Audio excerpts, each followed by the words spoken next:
Peter Credlin, live on Sky News Australia. Good evening, welcome to the show. A packed show for you tonight. Here's what's coming up on Credlin. The latest on those raids conducted by counter-terrorism police in Sydney today, all linked to the teenager alleged to have stabbed Bishop Emmanuel. Thus far, police confirm 13 search warrants executed, 7 arrests, 5 now assisting police with inquiries. Now, horrifically, police have confirmed that all those arrested are under the age of 18. More on that plan I exposed last night to create a new Indigenous tax on resources with revenues to be paid to Aboriginal Victorians. Now, this is Uluru by stealth, very thing that Australians across the board voted down last year. But unless we call it out, it's on its way to a state near you. The US Congress passes laws against TikTok overnight due to fears of communist control out of China, as the Albanese government keeps up its fight against Elon Musk. But news out late today has lawyers for Musk confirming in the federal court that Bishop Emmanuel is, quote, strongly of the view that the material of his stabbing should be available online. Now, that's interesting. Come back to that in a moment. Plus, inflation numbers out today have economists fearing the RBA will be forced to lift rates rather than cut them, as we previously hoped. And a united front from Australia's 2 most senior security chiefs confirming that the internet is a hotbed for extremism, and it's getting harder and harder, they say, for law enforcement to police. The internet is a transformative information source and the world's most potent incubator of extremism. Encryption protects our privacy and enables our economy, and creates safe spaces for violent extremists to operate, network and recruit. But first,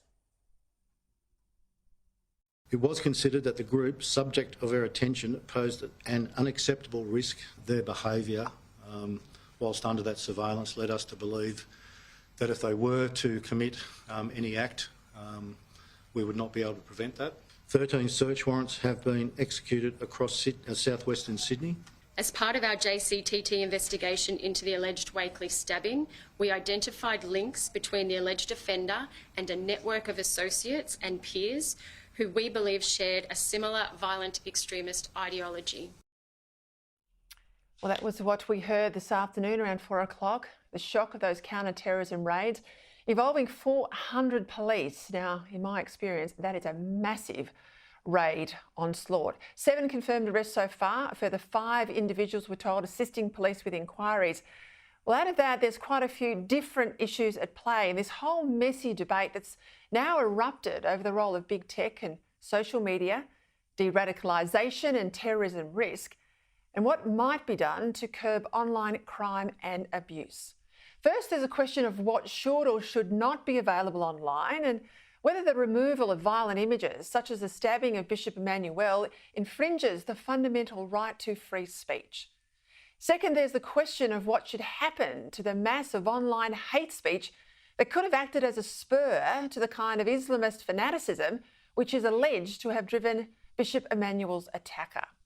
Plus all the other sordid, sexualised and depraved muck that gets circulated regularly online. Third, there's the growing question of access to social media, with calls today that children be banned from using it.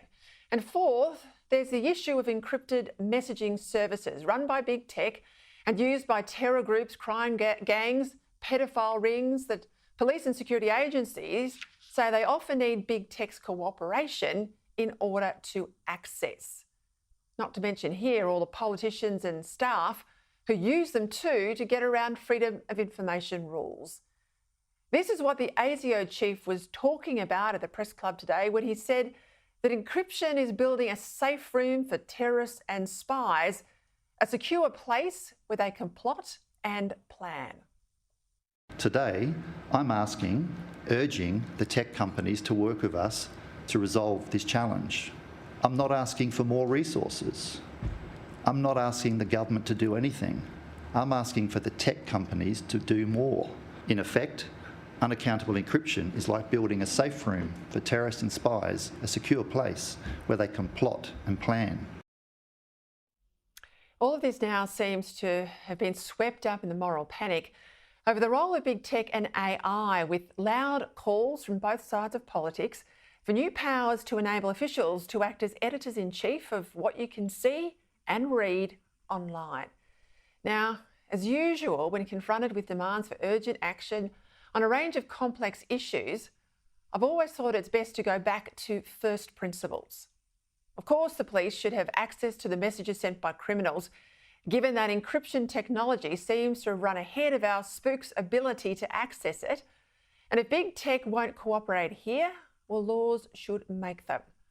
As the ASIO head said today, I'm asking for companies to do more to give effect to the existing powers and uphold existing laws. And if they don't, he said, well, that's a conversation he'll have with government. But the extent to which underage children should have access to devices and what those devices should be able to do, well, really, that's up to parents. And responsible parents should resist the peer pressure to allow young people to do too much too soon. After all, most devices in a child's hands are paid for by parents. And if kids won't play ball, then the adult needs to act like a parent, not the kid's best friend, and take measures like turning off the family Wi-Fi. I've personally seen that done, or cancelling their phone subscription. But those issues aside, for me, the really big issue today is not just the violent imagery posted online, but the hate speech that's helping to radicalise people, particularly young people, young boys, to acts of violence and terrorism. I mean, why should the vision of the knifing of Bishop Emmanuel be banned, but not the hate speech that allegedly motivated it? And we know even before these arrests today, this growth in the radicalisation of young boys is a significant concern of law enforcement. Sadly, numbers are yet again on the rise. In terms of minors, we've been talking for a long time, unfortunately. There's been a growing number of minors in our counter-terrorism caseload. That did peak a couple of years ago to 50% of our priority counter-terrorism caseload. It dropped off again for a while, but it's picked up again. If you watch this show, you will know I have talked about this for months. Confirmed there by the ASIO chief today. And my worry is that any bureaucratic regime set up to deal with this will be a selective enforcement agency that worries about some hate speech, but not all. Now, I'm sure that the ASIO boss was right when he told the National Press Club today that there's a range of violent material online. Sunni Muslim extremists, Christian extremist material, neo-Nazi extremist material. I'd prefer that none of it be there, but can't help noting that the actual terror attacks mostly seem linked to Islamist fanaticism. And I worry that all the official outrage from the E-Safety Commissioner and others is directed solely at the violent imagery of a Muslim allegedly attacking a Christian bishop. By all means, take that down. Although it is noteworthy, as I said, Bishop Emmanuel himself says today via a statement tendered in court that he is strongly of the view that it should remain online. What we certainly should not have, though, is draconian action against some online content, yet kid-glove treatment of others. There was footage the other day of riot police arresting people who'd vandalised police cars outside Bishop Emmanuel's church. Fair enough. But so far, there's been no footage of the raids reportedly carried out across Sydney today against people allegedly linked with the attack on the bishop. Again, this looks like a double standard. And that's my worry about the Prime Minister's attempt to reheat his discredited misinformation and disinformation legislation that we now seem rushing towards. It could all end up being Orwellian overreach, targeting some allegedly extreme views, but not all. I think the coalition needs to be very careful here, lest it end up giving cover to something quite draconian, designed by stealth to debilitate free speech, particularly the speech of those on the right. Again, rather than new laws to deal with the excesses of the online Wild West, what about stopping it from being a Wild West in the first place? By declaring that X, Facebook, Instagram, TikTok, all of them, are not platforms but publishers. and therefore legally liable for whatever they allow to be posted. After all, this is how they make their money. And by ensuring that no one can create an online identity that's not linked to a real identifiable person who can be held responsible. Creating, if you like, responsible online citizenship strikes me as so much smarter than asking some overwhelmed and partial official to clean up the mess after the horse has bolted or after the terror attack has occurred.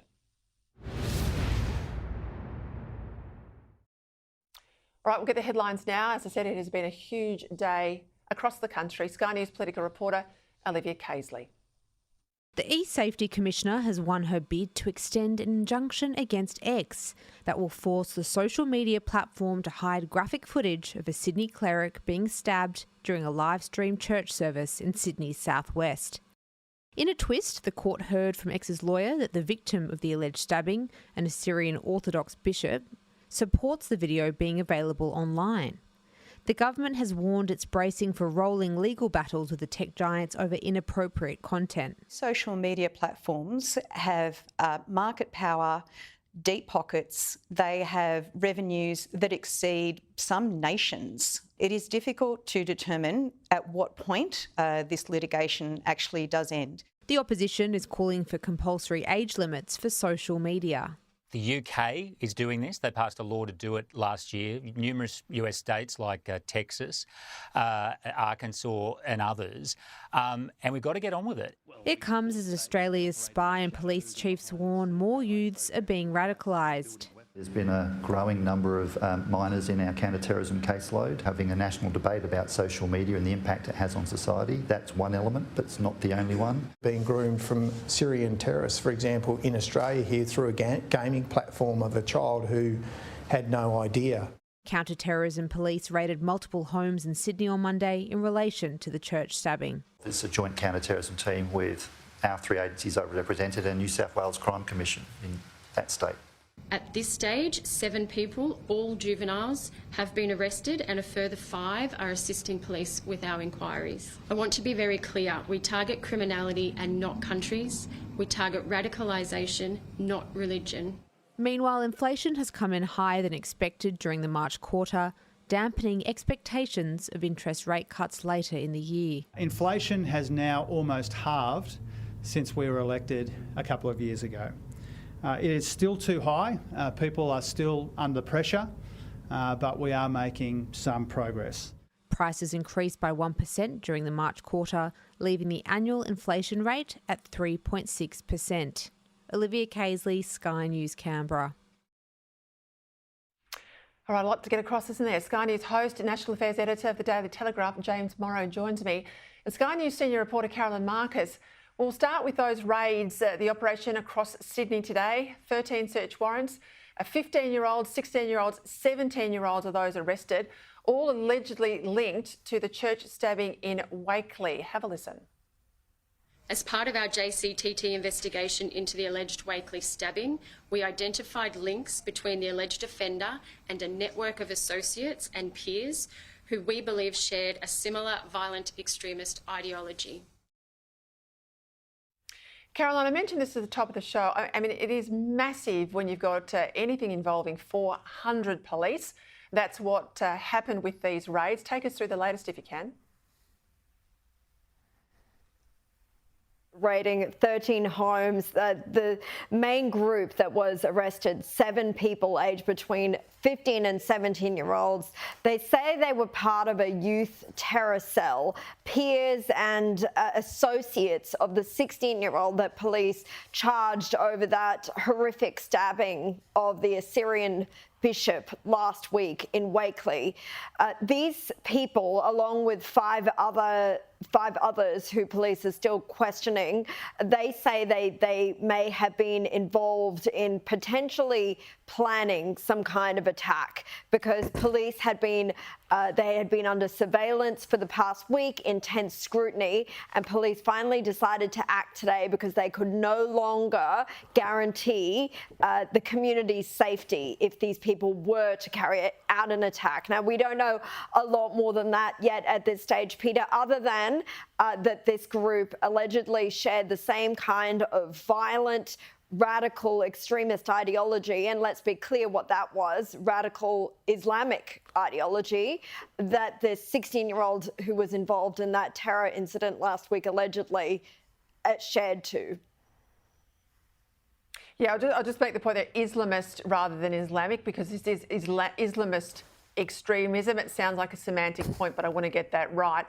James, what concerns me, and we saw this bear out in the conversation today with the ASIO chief and the AFP commissioner at the National Press Club, is how quickly they were saying radicalisation happens today.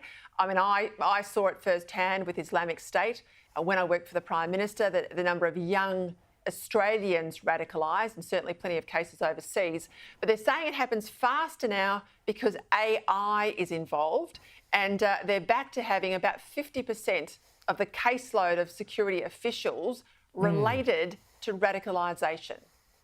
Yeah, and you know, it's really interesting to hear them talk about this stuff, Peter, because obviously technology is going to be at the forefront of all of these things. And of course, with AI, there's a whole new frontier with that. But I do sometimes wonder when officials talk about, well, you know, the problem is the technology, and the technology is radicalizing people, or it's helping to catalyze that radicalization, whether or not we're kind of missing also another point here too, which is, you know, these are young people who are going to school in Australia.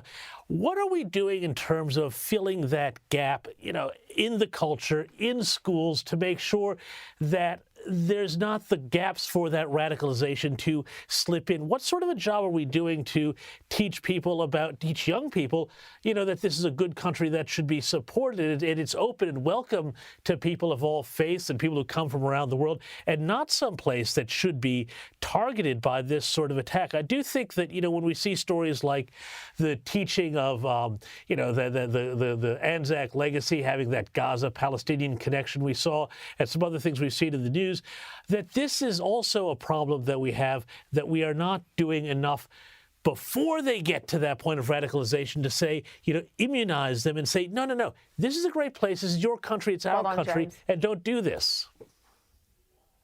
Well, the left has spent a good decade now hating Australia Day, hating symbols of unity. I mean, we have a Prime Minister that stands behind 3 flags, for God's sake, 1 flag of everyone and 2 racial flags. This is not a message you want to send out to Australians who have come to Australia. They might be first generation, new arrivals, 2 generations in, who are still finding their feet. This is not a united country when you have that sort of imagery. Caroline, I want to go to that news that was huge earlier today. New South Wales government looking set to review bail laws. They want reform following the sorry death, the tragic death of Molly Ticehurst, allegedly at the hands of a former boyfriend, who was granted bail, if you can believe it, just 2 weeks before her death. What are they looking at here?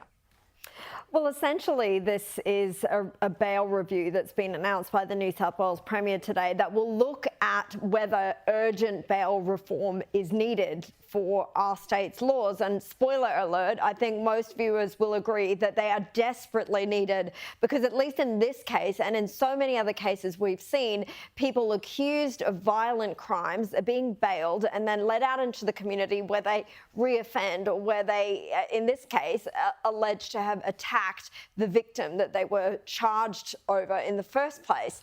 Now, what's happened here in this case is that Molly's ex-partner had been released on bail, as you point out, just a short time before he went back into the town that he was banned from going to in Forbes, and he allegedly murdered her. He had been charged with a range of violent offences, sexual and domestic violence related, before a registrar, who is essentially a public servant who works in the court system, decided on the weekend to grant him bail. Now, the question is whether registrars, and this is something the review will specifically look at, should have the power to make those kinds of decisions in cases where people are accused of such serious violent crimes, instead of a magistrate who is are qualified to make those legal decisions. And in this case, I think the question needs to be asked whether the liberty of someone accused of violent crimes is more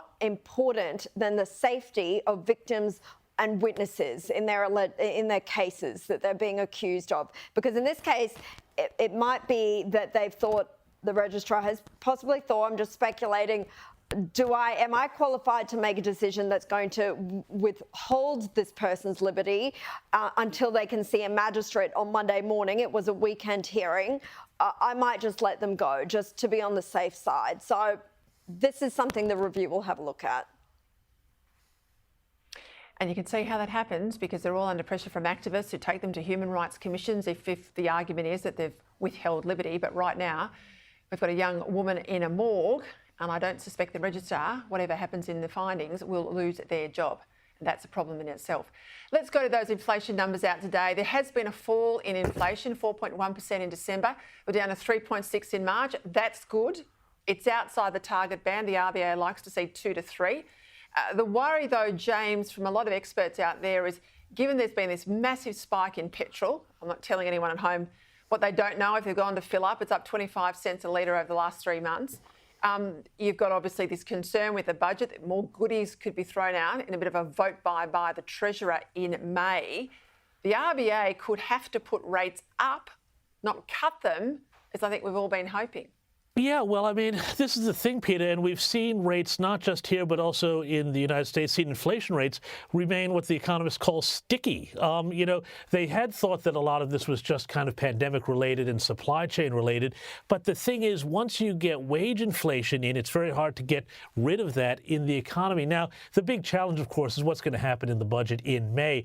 We know that there's already going to be all sorts of money thrown at what, frankly, I think are really white elephant projects here in terms of this Made in Australia project, which is, if these were going to be profitable industries, these investors would be investing in them already. But let's put that aside. What else is Chalmers going to throw at the economy? We know that the economy has been overstimulated in the past. We know that we're paying a huge amount of tax. The way we get interest rates down and the way we get our household income moving again and where our productivity moving is to cut spending, show restraint, and cut back on the regulations that are holding the economy back. It's not just pumping more money into the bloated bits of it. That's the real danger, and I'm really worried about where we're going to wind up in a few weeks with this because, as you say, we're not going to get those rate cuts. That'll be bad news for Albanese, of course, with an election coming up, but it's going to be bad news for everybody, especially the mortgage holders out there, Peter, who are doing it really tough. Coming off fixed rates too, that is tough. James Morrow, Carolyn Marcus, thank you both for your time.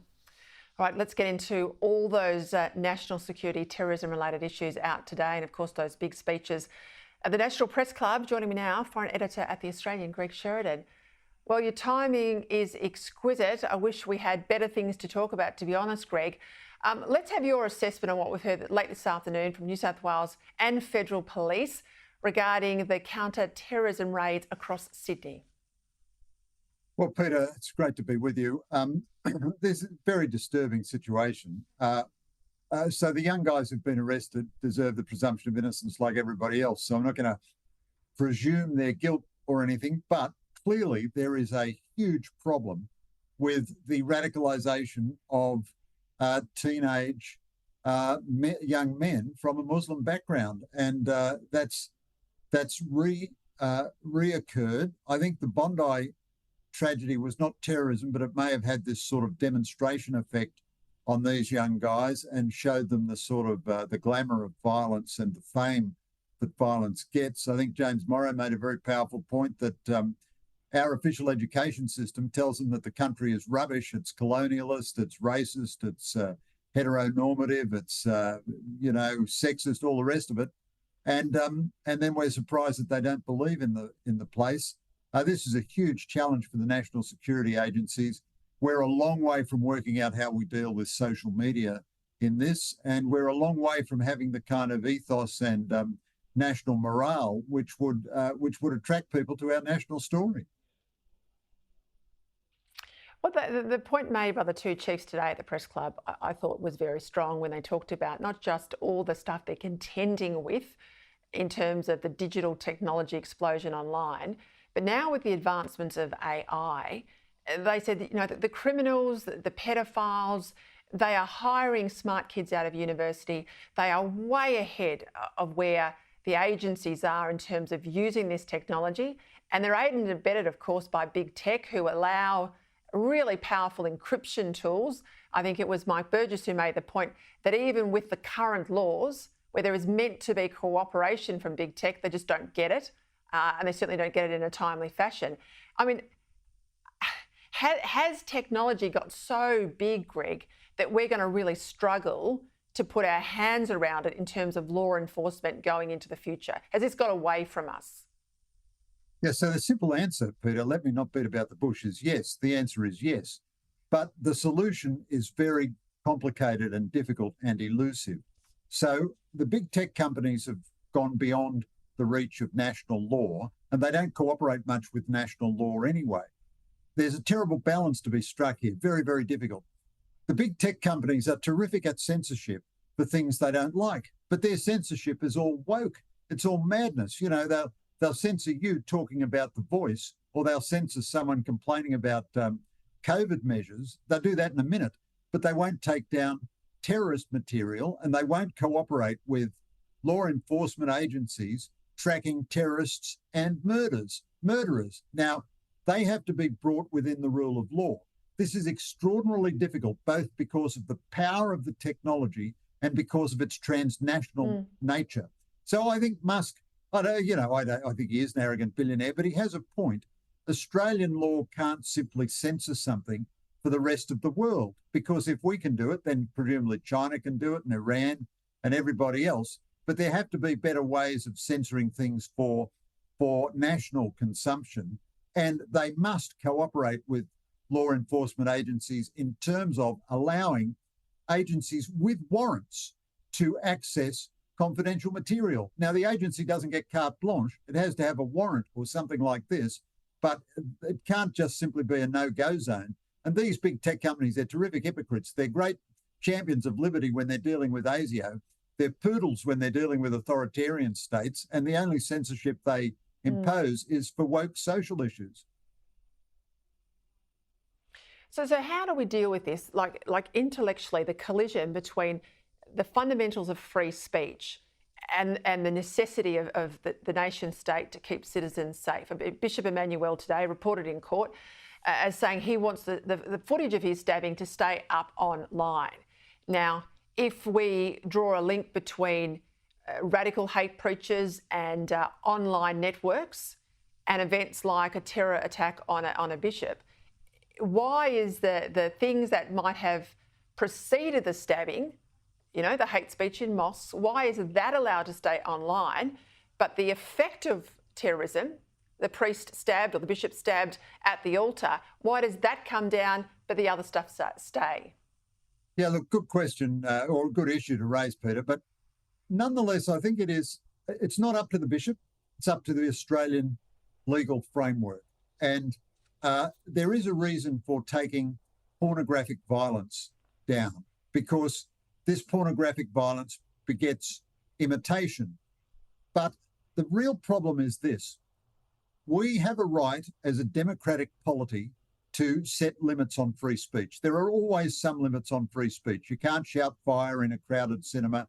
You can't defame someone. You can't pose, sexual pictures of people online. And so there are limits on free speech. That's right. We can decide that through our political process. However, we can't enforce this for the whole world. The social media companies, they already enforce a whole lot of normative values, and they are immensely powerful in, their marketing and so forth. I think it's a very good thing that we try to disassociate TikTok from the Chinese government, because it's not only bad actors, terrorists and so on, it's also malign foreign governments who use social media to influence us. But there are some things that we can enforce on stuff that happens within Australia. We need to be open and clear about that. On the other hand, I'm extremely cautious about giving a government agency the ability to declare something as anti-social, because they might declare that your view or my view on The Voice is hate speech. And I think that there'd be every chance that they'd censor that and leave on quite a lot of Islamist propaganda about, Israeli genocide or something like that. And just quickly, we're about out of time, but should we follow the United States and force TikTok away from its Chinese parent company or shut it down? Yeah, I think we should. So we don't need to shut it down straight away, but it should. The Chinese government has a law which says every Chinese company has to cooperate on intelligence matters. We know that TikTok and Chinese-owned agencies slant the news in a pro-China way and in a very anti-Western way and in a difficult way for Western societies. So TikTok can remain as profitable as like, but it can't be owned by the Chinese government anymore. Or alternatively, if it doesn't want to do that, it can leave Australia and make its fortune somewhere else. I think the American law is a very good law, and we should pass complementary imitative legislation. Greg Sheridan, thank you as always. All right, after the break, more proof that the left don't care about democracy, with their voice agenda still being pushed under the radar, with plans for a tax on land owned by all Victorians to be paid then as payments to those Indigenous only. Plus, more on the attacks against Anzac Day and the Anzac story of sacrifice and duty.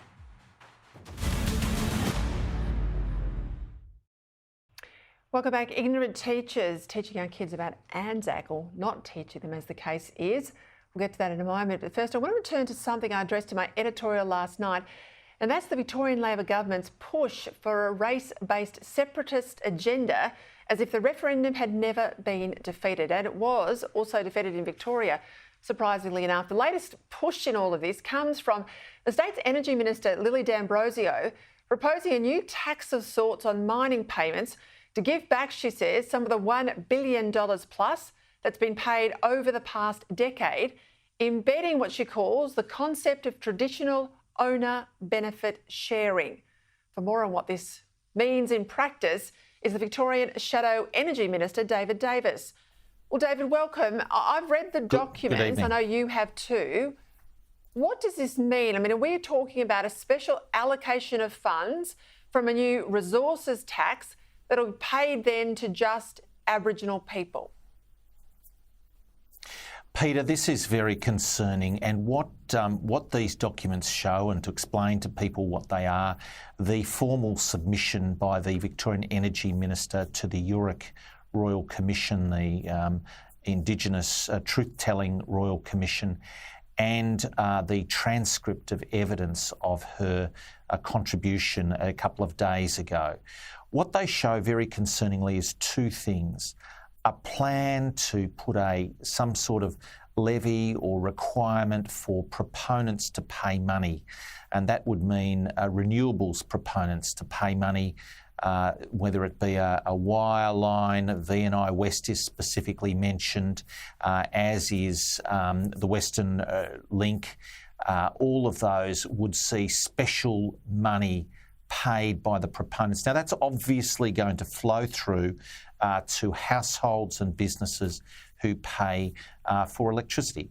So this becomes, in effect, a tax on electricity. It's something that's passed through but paid for back at the start. The other part is with respect to resources. So whether it be mineral sands, which is a very promising area of development for Victoria, the companies will have to pay additional payments, special royalties, if you will, to a number of the Indigenous groups. Now, that will make Victoria a much more difficult place to get mining ventures off the ground. It will make the economics of them more difficult. The truth is, minerals have been regarded as the property of the state in Victoria since 1851. These documents actively contemplate an unwinding of that, and I think that is very concerning. And they contemplate a specific set of payments to Indigenous communities. Now, I see that all Victorians own these resources.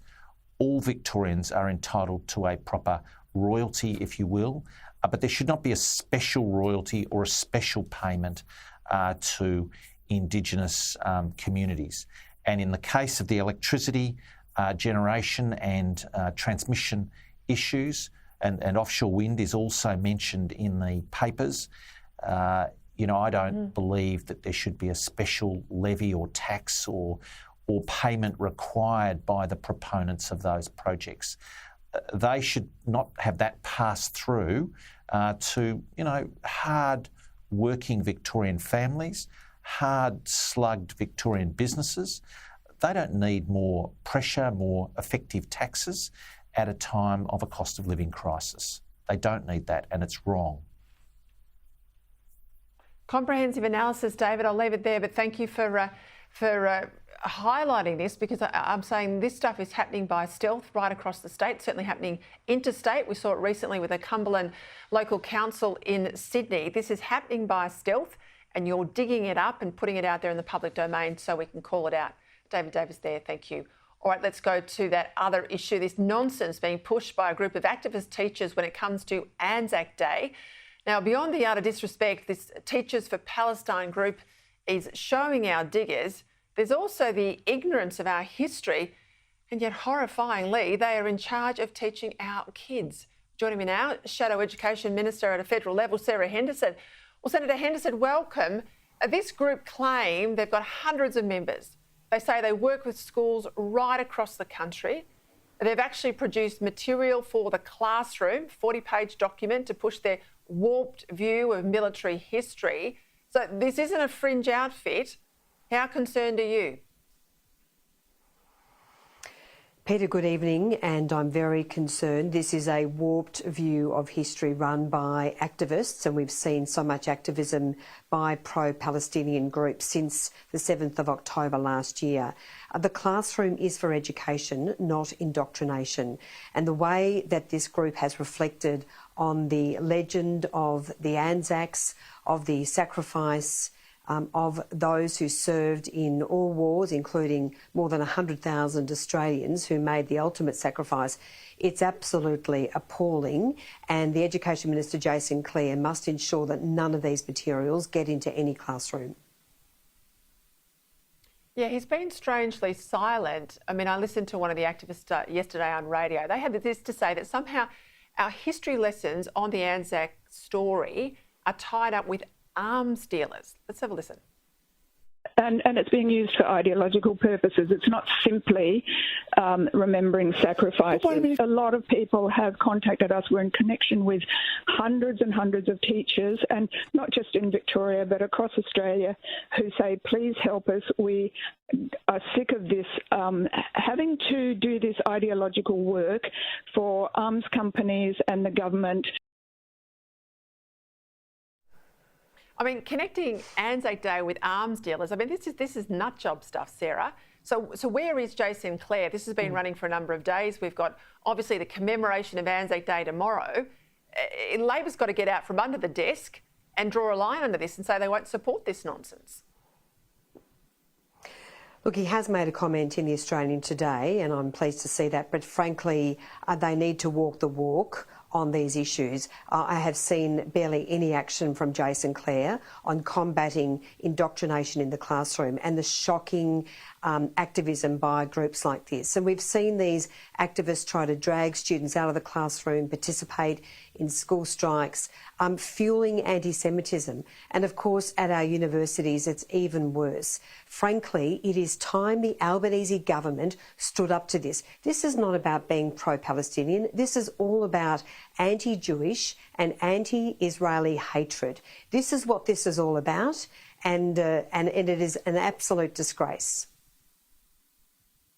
Sarah, just before you go, high school dropout figures, they're out.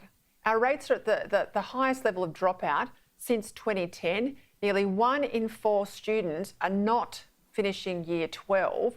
I mean, these are the highest numbers in terms of lack of completion of year 12 in 13 years. I mean, are they taking up apprenticeships? That's a good thing. We know we need trades out there, but what's the rationale here? Well, Peter, this is very concerning, and I don't think they are taking up apprenticeships because apprenticeships and trainee positions are actually falling under the Albanese government. I think what's the core issue here is the type of teaching. State and territory governments and, of course, the federal government have not been strong enough on the reforms we need to improve teacher training and, of course, the way that kids are taught in the classroom. We need explicit teaching. We know that is the most effective way to keep children engaged. And if you can't keep children engaged in the classroom, they won't stay at school. That's the bottom line. I do want to say New South Wales is moving towards explicit teaching, which is great to see. There's some work being done in WA and also in Tasmania. But frankly, the Federal Education Minister, Jason Clare, has been missing in action on the critical need to mandate the best evidence-based teaching methods because, Peter, 1 in 3 kids are failing NAPLAN. Our standards are going backwards. It's costing our nation dearly. And the average Year 10 student is now 1 year behind in their learning compared to 20 years ago. So we've got to arrest this decline, and it is the evidence-based teaching methods that are going to do it. And it is time that we saw Jason Clare and Labor get on with it. It's just not good enough. Sarah, I'm out of time, but I'm going to get you back on to explain. I want people to understand explicit teaching. I know what it is. I think anyone over the age of probably 45 was taught that way, but I want people to really understand it. We'll do that another time, but thank you for your time tonight. Yeah. All right, after the break, you will not believe how much of your money the government's now taking is tax. Business, well, they're not pulling their weight. Plus, John Howe, and I tell you, he's come out fighting against the Prime Minister and that manufacturing agenda. He's saying that he's unwinding all the gains, reforms made by the Hawke government.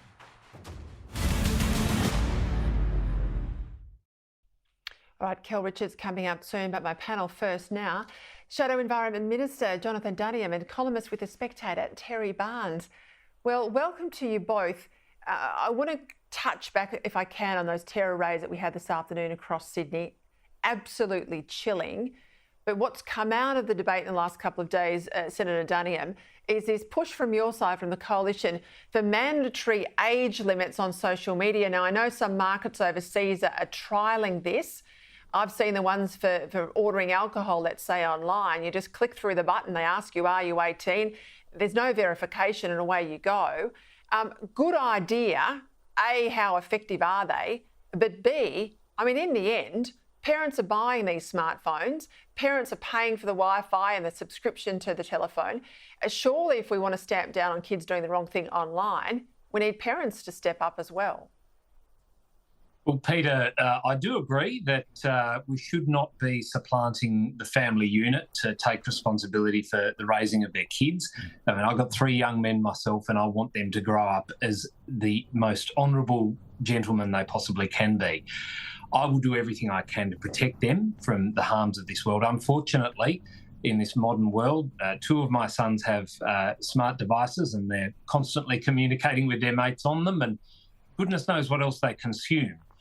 So if there are ways of being able to protect young people from some of the sickening, insidious things that exist on social media and on the internet more broadly, then we should do the best we can to adopt those practices. But you're right, families are where it starts, and that is a very important point, and certainly something I'll be pushing for as we move through our policy development in this area. I will make the point for parents and grandparents watching, of course, you still can buy a telephone that just makes calls and texts. Doesn't get on the internet, doesn't let you have social media. I think that's something people need to think about as well. Terry, this analysis out today that Australians have paid a record $304 billion in federal income tax last financial year. Average Australian, per person per head, $14,000. But companies, this is what I find interesting, the companies have only paid $154 billion. So basically ordinary people are paying double what business in Australia is paying. As I said, a bit shocked to see that split. What do you think? Well, certainly as one of the millions of Australian personal taxpayers who are living the nightmare, Peter, paying thousands of dollars of tax, I probably could if I had a good accountant, or I have a good accountant, but a good lawyer and a good tax advisor to actually persuade me to pay less. Look, I'm living a nightmare, but companies have that type of resource. They have that type of advice. They can actually pay their way out of paying more tax, whereas you and I get our salaries, get our fees, get our bracket creep, we get our income tax demands, we get the tax office breathing down our neck, and we don't really have the resources to actually take them on. And the tax office knows that in the way they pursue individual personal taxpayers when things get a bit tough like they are at the moment, as I can personally tell you. What about those comments today, Jono, from former Prime Minister Mr Howard? As Mr Albanese, Prime Minister Albanese, started it off really. He went after the former head of the Productivity Commission, Gary Banks, called him a flat earther after Banks said, you know, Labor's new Future Made in Australia plan had a lot of protectionism put back into the system. Howard says, well, no, that's not right. Banks is quite proper in calling it out, and that by moving the way they have, they're actually unwinding, betraying the Bob Hawke reforms of the 80s and 90s. And also, I make this point, I mean, Ross Greenwood pointed this out. Just the other day, Labor gave a $400 million loan to a green alumina manufacturer that in the previous year had only had $25,000 of revenue and a couple of staff. Now, if the banks won't lend to them, why are taxpayers? Well, Labor's response to every problem they encounter is, of course, big government. You know, churning more money, limited resource that it is, taxpayers' money into propping up projects, picking winners, giving one part of the economy an edge over another is how they do business, rather than finding ways to remove impediments and to make Australia a more attractive place to do business globally. Because if you're a multinational choosing to do business here in Australia or somewhere else and looking to park your next $1 billion, you're not going to come here if it's a hard environment in which to do business. And the proposals put forward by the Prime Minister don't address these problems, and they will entrench protectionism. They will entrench the subsidy, as Danielle Wood, the current chair of the Productivity Commission, said. Albanese does miss the mark, and I think Mr Howard is quite right on calling him out and actually putting some facts on the record. Good on him for doing so. Just quickly, Terry, I mean, Chris Bowen told us the other day when he put out his EV standards that he was going to bring down the cost of electric vehicles. Well, just today, a new pickup truck from the US, a Ford pickup truck, its electrics hit the market. The F-150 Lightning, it's called. Well, you can buy it, but it's going to cost you $250,000. Yeah, I think if Chris Bowen was talking to Daryl Kerrigan from the Castle, Peter, don't you think Daryl would be basically saying, tell him, mate, you're dreaming, because no self-respecting tradie will ever pay $250K for a ute. I mean, they want things at the best possible price, at the best possible value. And this is basically the Ford Edsel of the 2020s. I mean, the Ford Edsel was one of the biggest automotive disasters of the 20th century. This could be the biggest automotive disaster of the 21st. And look, we can laugh about it now because we can still go out and buy our diesel vehicle or, you know, petrol vehicles. Wait till they all go and we're all stuck with something worth that much money and we can't afford it. I'll leave it there, gents. See you both next week. After the break, Kell, great words. Stay tuned.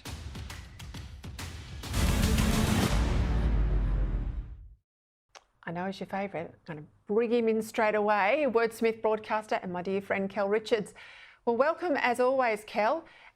Let's get straight into it. Got some good ones today. Aileen wants to know, where does the term one-trick pony come from? American, recorded 1905, comes from the world of circuses. It's the idea that a trained animal, a trained pony, only had one trick that it could do to entertain audiences, and that was taken as a metaphor to name anyone who had a very small skill set. You got a small skill set, you're a one-trick pony. Calathumpian, that one's been bandied around my house, gosh, as long as I can remember. I don't even know what it means. Bruce, one of our viewers, wants to know, Calathumpian, where's that come from? What's it mean and where does it come from? Started off in the 1700s as an English dialect word meaning someone who heckled or interrupted. Then in the 1800s, the Americans had applied it to a group of people who made cacophonous noise with musical instruments and all kinds of things, mainly to interrupt political meetings, election meetings. When it came to Australia, it was picked up here, and this is the first time it appears in Australia is in 1872 in the Melbourne Argus, and they apply it to an imaginary religion, a non-existent religion, Calathumpian. And my guess is it's because of its parallel to Presbyterian. You can be Presbyterian or Calathumpian. I think it still exists to mean any unnamed group. You know, you might be Liberal or you might be Labor or you might be Calathumpian. So that use of Calathumpian only happens in Australia. We invented it. It's ours. We should go on using it. Geez, my dad used to say it was when I wasn't using my knife and fork properly, so he was way off the mark. Kell, thanks very much. We'll get to more next week, out of time. Busy night today, obviously in Sydney. Thank you for your company. As always, here's Andrew.